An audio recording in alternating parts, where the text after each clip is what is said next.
What's up? It's your boy Carcino here, and this is the truth behind Tupac making the song Dear Mama and Scarface's basically influence on this song. When Tupac set out to make a song for his mom, he had this idea from the very beginning. When he did Brenda's Got a Baby, he had a tribute song that he was working on for his mom. But he didn't want it to be a B-side or a song everybody skipped over. He wanted to be a song that's going to get radio appeal. So he didn't know how to formulate doing that, because Brenda's Got a Baby was a popular song, but people in the streets wasn't really playing Brenda's Got a Baby. He wanted something that was going to be on the radio, and he was upset that Brenda's Got a Baby didn't get any radio play. It was only the video that was getting a lot of the attention and the shine, but nothing else. So problems ensued, because his next album, he was like, look, I'm going for the streets so I can get some radio play. But when he had Keep Your Head Up, and he was like, man, that's the beat I should have used, but that was the format.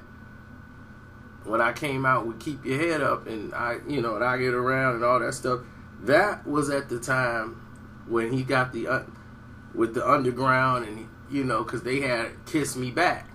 When Pac's album was out, he's listening to Digital Underground's album, and he's seeing how they getting all these spins and radio play, and he's like, man, if I had a radio song, like, I can get up there. So that's what made him make Keep Your Head Up and I Get Around and all these songs. So he's starting to think about, okay, this is how I could do the song for the brothers in the streets, then I could do some songs for the girls too and the ladies. So it's not always hard, but even if I'm talking to the brothers, they gonna feel me. That was his goal. So in 1992, they heard My Mind's Playing Tricks on Me from Ghetto Boys, and he was with MC Breed, and they were supposed to do a show with Ghetto Boys supposed to be on one of the cars, and he was excited because he wanted to meet the Ghetto Boys. He wanted to get up like, man, them dudes is ill, man. He heard that album, and he loved We Can't Be Stopped.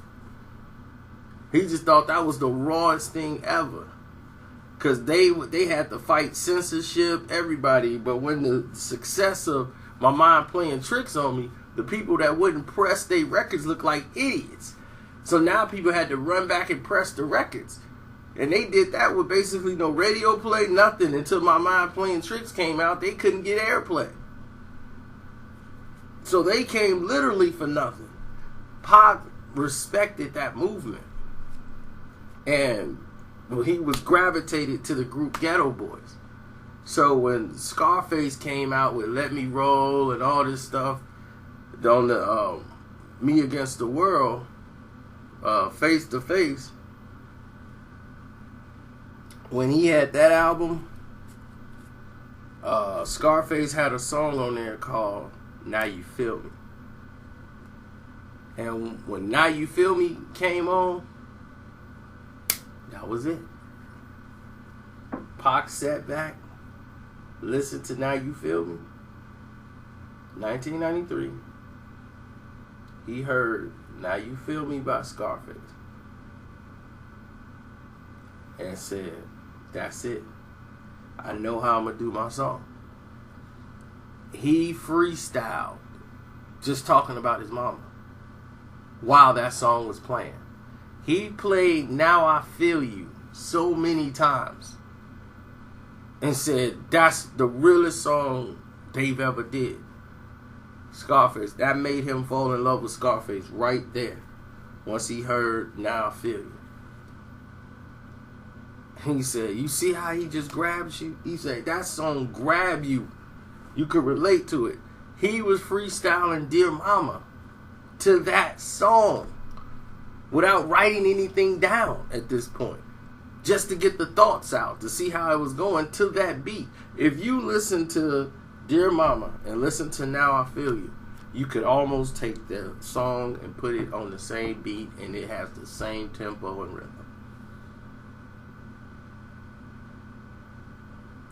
So Pac was thinking about, making his record. He was working on it. He's working on a lot of projects at the time. He's working on his project, Thug Life. He had a whole big movement was going on. Then he had this case. He got arrested. He was just being harassed completely by the police department. So he got out. That's when you saw him in New York. He got arrested. He spit, went home, did the joint, he did out on bail. At the same time, he's doing that. He's writing for the album for Me, which was end up being Me Against the World. He had already had like 30-something songs done for his other album, which was Thug Style. Then he got Thug Life album covered out. Then he had to like make some songs, retrospective to sell. But he was penning out that song Dear Mama, period. Dear Mama was basically gonna be on Thug Life album. Shoot, it was something else. So of course he's sitting down and writing Dear Mama, sitting down in the bathroom writing rhymes, and most of his rhymes he wrote in the privacy of his own. He'll go in a room and just by himself where he can have space, and then he'll let people hear it as he rapping. He'll come out and rap some of it, and they'll be like, oh, it's coming along. I likes that. So that's basically how the song was made. That's what makes people don't understand is that's what you're supposed to do as an artist. You're not supposed to stay stagnant. You're supposed to grow. All music change. Jazz change. You're not supposed to do it exactly like someone else do it. You could use it as motivation. You could use it as creative art, art to just basically as an extension of yourself. And that's what it's for. It can give you ideas to create something of your own. Somebody listen to a song from 1980 and be like, man, let me try to do this. Like Bruno Mars, he listened to a song back in the 80s, like a pop rock song. Rock changed. Rock didn't used to be that way. It became pop rock, rock and roll, soft rock, classic rock. Rock changed. Metal changed.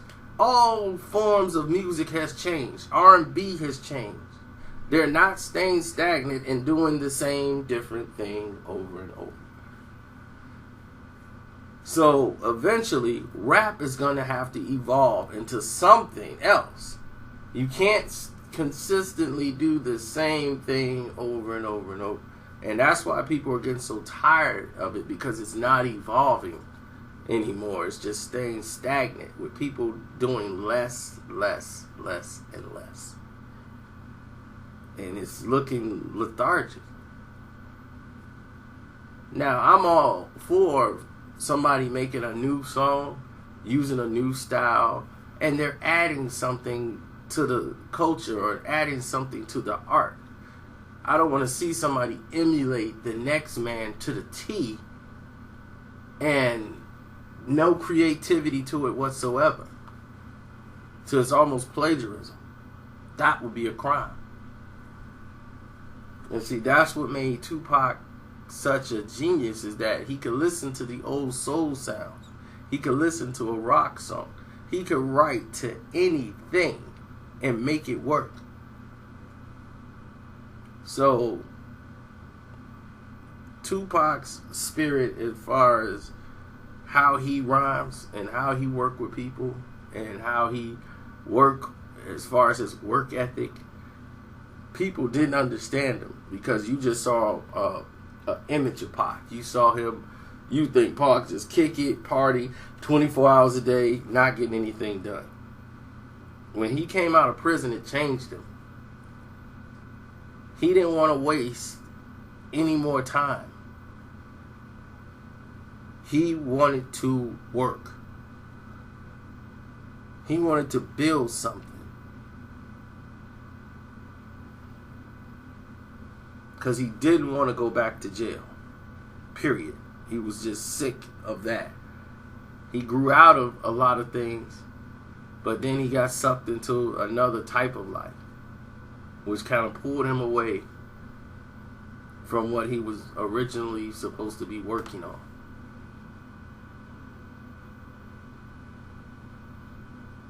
But we're drifting off into a whole nother thing that I was going to save for later. So, I'm out.